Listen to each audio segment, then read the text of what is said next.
ఇక్కడ స్క్రీన్ మీద చూడండి, మన 41వ ప్రశ్న.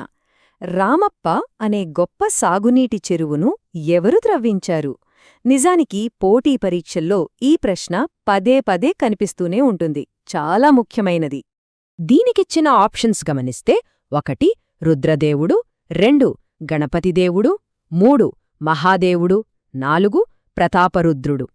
ఈ 4 పేర్లు కాకతీయ చరిత్రలో అత్యంత బలమైనవే కదా. మరి ఈ బృహత్తరమైన నిర్మాణాన్ని ఎవరు చేపట్టారో గెస్ చేయగలరా? రైట్, దీనికి సరైన సమాధానం 2వ ఆప్షన్, అదేనండి గణపతి దేవుడు. ఇక్కడ ఒక ఆసక్తికరమైన విషయమేంటంటే, గణపతి దేవుని సుదీర్ఘ పాలనా కాలంలో ఆయన వద్ద సర్వసైన్యాధ్యక్షుడుగా ఉన్న రేచర్ల రుద్రుడు ఈ ప్రాజెక్టును స్వయంగా దగ్గరుండి చేపట్టాడు. అద్భుతమైన శిల్పకళతో రామప్ప దేవాలయాన్ని నిర్మించడమే కాకుండా వ్యవసాయానికి నీరందించాలనే ముందు చూపుతో దానికనుబంధంగా ఈ విశాలమైన రామప్ప చెరువును త్రవ్వించాడు. ఎంత గొప్ప ఆలోచన కదా. ఇక్కడ 42వ ప్రశ్నను ఒకసారి గమనిద్దాం. కాకతీయ రాజుల కాలంలో ఈ క్రింది వాటిల్లో ఏది ప్రధానమైన నౌకాశ్రయంగా వెలుగొందింది? అసలా కాలంలో విదేశీ వ్యాపారానికి కేంద్రబిందువు ఏది అని ఈ ప్రశ్న అడుగుతోంది. ఆప్షన్లు చూద్దాం. 1 కాకినాడ, 2 మోటుపల్లి, 3 మచిలీపట్నం, 4 నెల్లూరు. ఈ 4 నగరాలకు కూడా గొప్ప సముద్ర వ్యాపార చరిత్రే ఉంది. కాని కాకతీయుల కాలంలో మాత్రం వీటిలో ఒకటి అత్యంత కీలకంగా ఉండేది. ఆ కీలకమైన ఆప్షన్ ఏంటంటే 2వది మోటుపల్లి. ఇదిప్పుడు మన ప్రకాశం జిల్లాలో ఉంది. అప్పట్లో ఏమయ్యేదంటే సముద్రపు దొంగల భయం, అలాగే స్థానిక పాలకుల అధిక పన్నుల దోపిడీ వల్ల విదేశీ వ్యాపారులు మన దగ్గరికి రావటానికి జంకేవారు. అప్పుడు మన గణపతి దేవుడు ఒక అద్భుతమైన పని చేశాడు. మోటుపల్లిలో ఒక గొప్ప అభయశాసనం వేశాడు.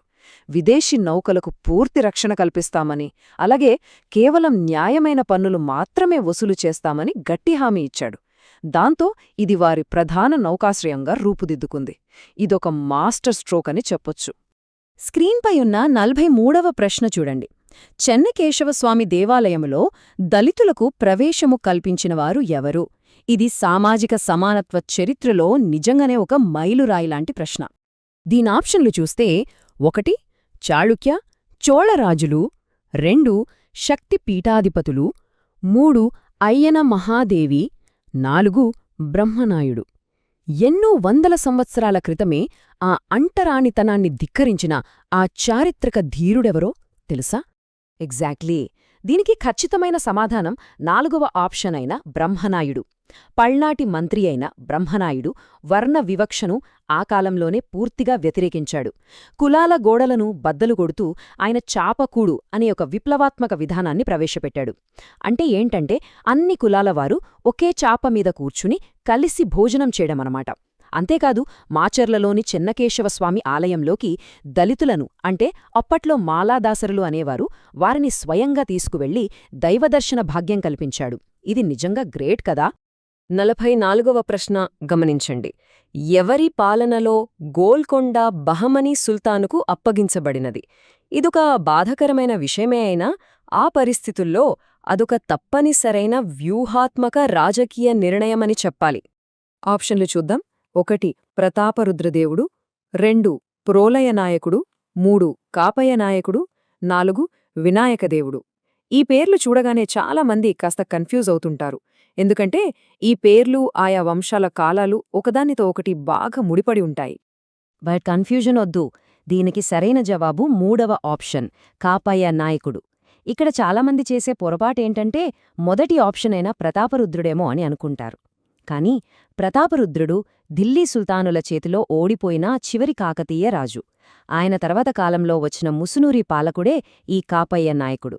అప్పట్లో కొత్తగా బలపడుతున్న బహమనీ సుల్తాన్ అలావుద్దీన్ హసన్ గంగు దండయాత్రను తట్టుకోవడం కష్టంగా మారి రాజ్యాన్ని రక్షించుకునేందుకు కాపయ్య నాయకుడు ఒక శాంతి ఒప్పందం చేసుకుని గోల్కొండను బహమనీలకు అప్పగించాల్సి వచ్చింది.